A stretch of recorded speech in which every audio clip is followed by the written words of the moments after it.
Para começar, eu queria contar um pouquinho de onde eu vim, como é que foi a minha trajetória. A minha trajetória, o meu primeiro contato com as câmeras foi ainda na infância. As câmeras da família, em festas, em viagens.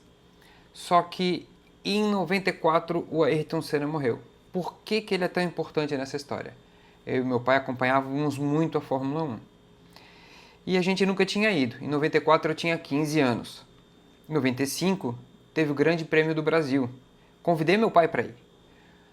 Fomos até o meu tio Arno pegar uma câmera emprestada, uma câmera com uma objetiva maior. Era uma 80-200mm, pois a gente só tinha aquelas pequenas, aquelas point and shot, aquele a ponte e dispare, sem nenhum recurso. Levamos alguns filmes e aí eu comecei a tomar gosto. Uma dica que ele me deu, que eu lembro até hoje, era para fazer o foco na zebra. Nós estávamos na arquibancada oposta, arquibancada G, na reta oposta. E ele disse, faz o foco na zebra e aí deixa o foco ali e acompanha o carro. Assim que o carro estiver passando naquele ponto da zebra, você dispara. Gostei do resultado. Naquela época, o Rubinho fez uma homenagem para o Senna. É uma das minhas primeiras melhores fotos. Vou colocar aqui para vocês verem. Tem uma homenagem para o Senna no capacete do Rubinho. Achei muito legal. É a melhor dessa minha primeira experiência. Ainda em 95, numas férias com a família, a gente comprou já uma câmera que tinha foco automático.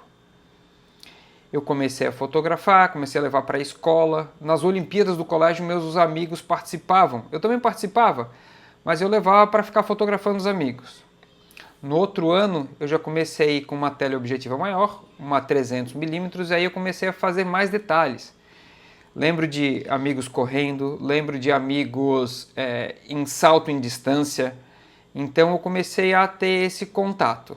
Em 96, aqui em Florianópolis, onde eu vivo, também teve a Fórmula Ford. Comecei a fotografar o automobilismo, mas tudo sem intenção nenhuma. Teve vôlei de praia, aquelas etapas do vôlei do Banco do Brasil, eu fotografei da arquibancada. Então esses foram meus primeiros contatos. Chegou ali em 97, eu estava no terceirão e não sabia o que fazer na faculdade.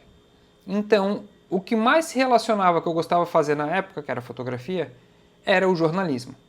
Então, em 1997, eu comecei a cursar o jornalismo. 97 foi um ano também da minha primeira credencial da Associação dos Cronistas Esportivos de Santa Catarina, a SESC. Ali eu comecei a fotografar alguns jogos de futebol. E eu fotografava os atletas e ia com aquelas provinhas, aquelas tirinhas, pois naquela época ainda era de negativo, eu levava para os jogadores aos sábados. Os jogadores escolhiam algumas fotos e encomendavam, que aí eu levava na semana seguinte. Na semana seguinte eu voltava no treino, levava que eles tinham me encomendado, então eu vendia direto para os jogadores. Na outra semana eu levava que eles tinham encomendado, nisso eu já levava o jogo que tinha sido no domingo, no meio de semana, então a gente fazia, eu ficava nesse ciclo. 97, meu primeiro ano de credencial, meu primeiro ano de faculdade, conheci uma professora que tinha um jornal de bairro. No final do ano, eu fotografei a Copa Davis de tênis. Quem era o atleta?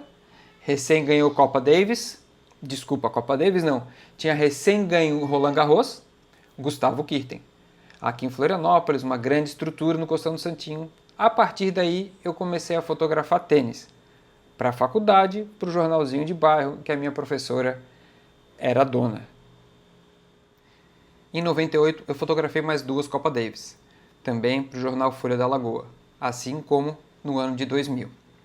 Em 2001, meu último ano de faculdade, eu fui para a Copa Davis no Rio de Janeiro como voluntário na assessoria de imprensa.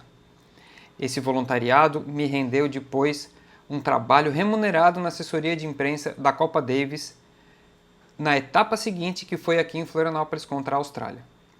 Uma peculiaridade desse trabalho é que eu, como um estagiário, um trabalho não remunerado ou sendo ainda não formado, era ficar transmitindo os releases, as informações para as redações, mas por fax. a assessoria de imprensa imprimia as matérias, as notícias, e eu era responsável por enviá-las para as redações, de fax. Em 2001, como eu falei, eu me formei e logo no final do ano eu fui contratado para trabalhar na assessoria de imprensa do Figueirense Futebol Clube. Lá eu fiquei até 2008. Nesse período eu fiz bastante cobertura, eu fazia assessoria de imprensa e também fazia fotografia. Eu acompanhei aquele time que foi vice-campeão da Copa do Brasil em 2007, com grandes jogos acompanhando em cidades fora, como Natal, e as duas últimas partidas no Maracanã. As duas últimas, a da semifinal e a da final. Nessa mesma época, em alguns períodos de férias, eu viajei e aí também fiz coberturas da WNBA, da NBA, da MLS, que é o futebol dos Estados Unidos, então foi muito enriquecedor. Nessa época eu era correspondente da agência Lance e da Futura Press. Nessa época eu também fotografei o US Open de tênis, um dos 4 grandes torneios do mundo. Tive bastante experiências no voleibol, fotografando a CIMED, que foi campeã algumas vezes aqui em Florianópolis. Nesse contato, fotografei para a Confederação Brasileira de Vôlei o Sul-Americano de Clubes, que foi aqui em Florianópolis, que teve como campeã a CIMED, isso em 2009. Também estive em 3 Copa América de Futebol. Em 2011, eu estava fotografando para 3 agências, mas mesmo com a eliminação cedo do Brasil, eu fiquei até o final da competição. Em 2016, na Copa América Centenário nos Estados Unidos, o meu foco não era muito a competição, pois estava compartilhando com férias também.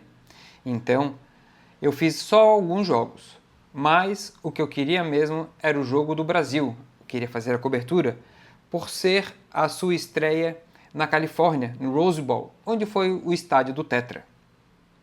Também estive na Copa América de 2019. Por ser no Brasil, eu ia e voltava a cada jogo. 2019 foi o ano que eu estava escrevendo o livro. Eu esperei a Copa América terminar, porque se o Brasil ganhasse, seria mais um artigo, mais um capítulo do livro. E foi o que aconteceu. O Brasil ganhou a Copa América de 2019.